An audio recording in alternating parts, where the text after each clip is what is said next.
노인병동에 한 번 입원한 노인들은 대개가 살아서 노인병동을 퇴원하는 일이 드물다고들 합니다.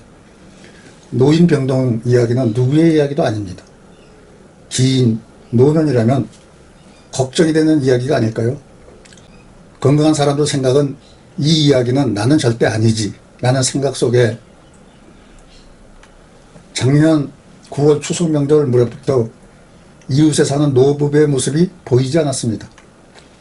행여나 노부부가 서울 아들집에 갔나 부산 딸집에 갔나 이웃 노부부 안부가 궁금했었죠. 한 마을에서 40년 살아와서 속사정을 잘하는 터라 노부부의 재산 이야기도 많이 들어 알고 있었죠. 상가가 2채나 되고 젊어서 할머니 저축수단으로 금을 사 모은다는 소문은 40년 전부터 이야기고요. 돈도 엄청 많고 지금 막내 아들 부부와 살고 있는 집도 300평이 넘는 넓은 정원이었습니다. 이번 설 때는 노부부 모습이 보이지 않아 어제 우연히 아들을 만나서 노부부의 안부를 물었더니 노인병원에 모셨다고 합니다. 아버지는 치매, 어머니는 거동이 불편해서라고요. 동네 사람들이 그럽디다. 금붙이 많이 모아도 봐야 무슨 필요가 있느냐고. 지금 세상에 늙은 부모 누가 평생 모실 사람이 있던가요? 자식들에게 금붙이 나눠줄 때 그때만 좋아하지. 부자가 되려면 재벌이 돼야 노안의 병실 1등실에 간호인이 있고 가난한 사람은 냄새가 진동하는 노인병동에 노인병원에 입원한 사람 누구 한 사람 있던가요? 이것이 인생 마지막이 아니냐고. 자식들은 늙고 병든 부모 생각이 뭔지 모르면서 노인병원에 모셨다고. 죽어도 입원시켰다는 말은 안 합니다. 모셨다고, 모신 거라고. 그것이 효자가 할 일이라고 지난 설 무렵에 서울에서 큰아들이 아들도리를 다 한다고 병원에 문병 갔었는데 아버지는 치매에 걸려 세상만사 모르고 그냥 웃기만 하시는데 다른 노인병동에 입원한 어머니는 이번 어버이날에 고향집에 가겠다고 짐 싸두고 아들이 오기만 기다리시더라고.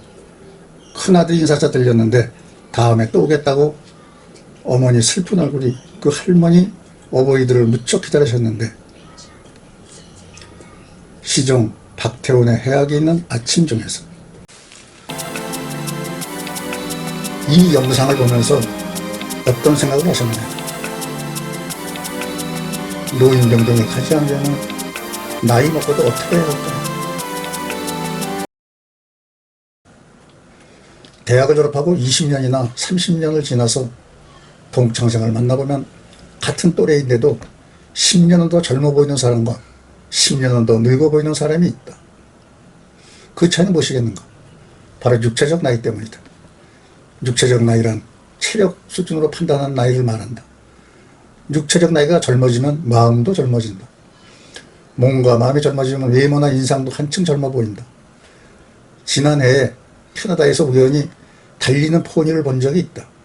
우리나라에서도 그 흔적을 찾기 힘든 포니 승용차를 캐나다에서 만났으니 그 반감이 오죽했겠는가. 최초의 국산 승용차 포니를 캐나다에 수출한 것이 1984년부터라고 하니 저기도 20년 이상은 되었을 텐데 멀쩡하게 잘 달리고 있다. 자동차는 보통 10년이 지나면 잦은 고장으로 폐차하는 게 일반적인데 쨍쨍한 포니를 보니 자동차나 사람이나 역시 관리하기 나름이라는 생각이 들었다.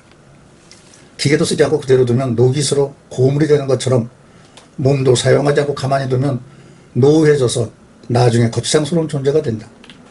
50대가 넘어가면 몸이 하루가 다르게 달라지는 것을 느낄 것이다. 그것은 그만큼 몸을 방치했다는 것이다. 육체적 나이를 젊게 만들기 위해서 평소의 생활 습관이 중요하다. 팔다리를 움직여서 매일 조금씩 걷는 습관을 들이는 것도 육체적 나이를 줄이는 방법이다. 걷다 보면 얻을 수 있는 이점이 한두 가지가 아니다. 체력이 좋아지고 머리가 맑아지고 자기 몸에 대한 집중력이 높아져 병에 대한 자각 능력이 커진다. 몸 상태가 좋지 않을 때 걸어보면 어디가 당기고 어디가 답답한지 단번에 알 수 있다. 원래 병과 생명은 둘이 아니다. 병은 몸을 유지하기 위해서 끊임없이 주인에게 증상을 호소한다. 마치 고속도로에서 교통사고가 나면 교통승력이 달려와 밀린 차량들을 정리하고 막힌 곳을 뚫어주는 것처럼 우리 몸도 병이 나면 통증이나 두통, 메스꺼움 등으로 부호 신호를 보내 주인이 돌봐주기를 기다린다.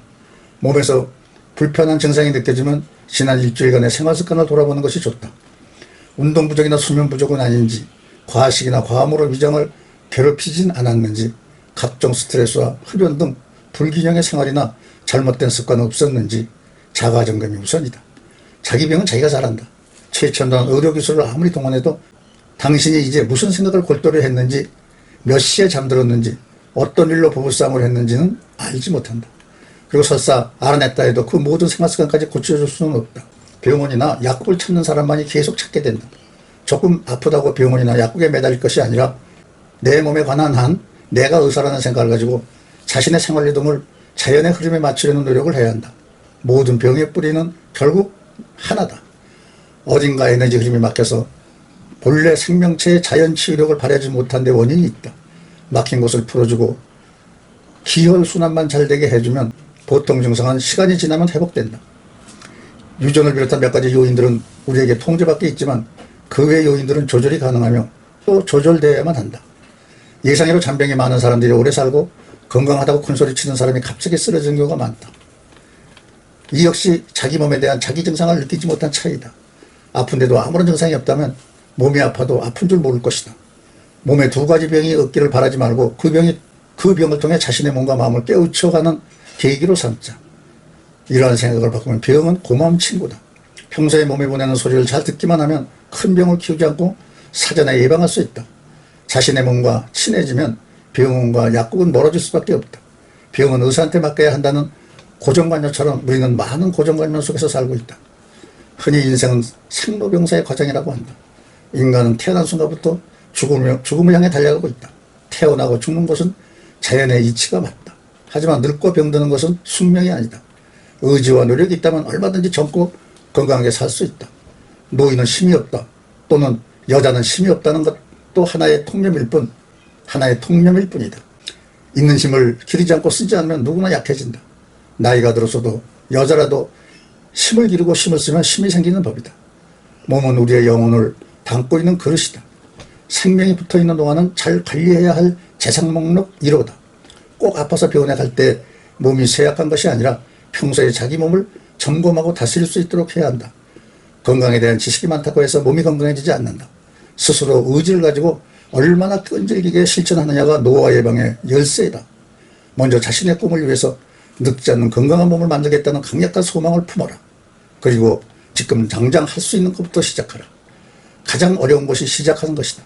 그보다 더 어려운 것은 꾸준히 하는 것이다. 이 두 가지만 할 수 있다면 노화를 예방하고 인체 면역력을 높여서 건강하고 행복하게 살 수 있다. 감사합니다. 두 편의 영상을 보면서 어떤 생각을 하셨나요?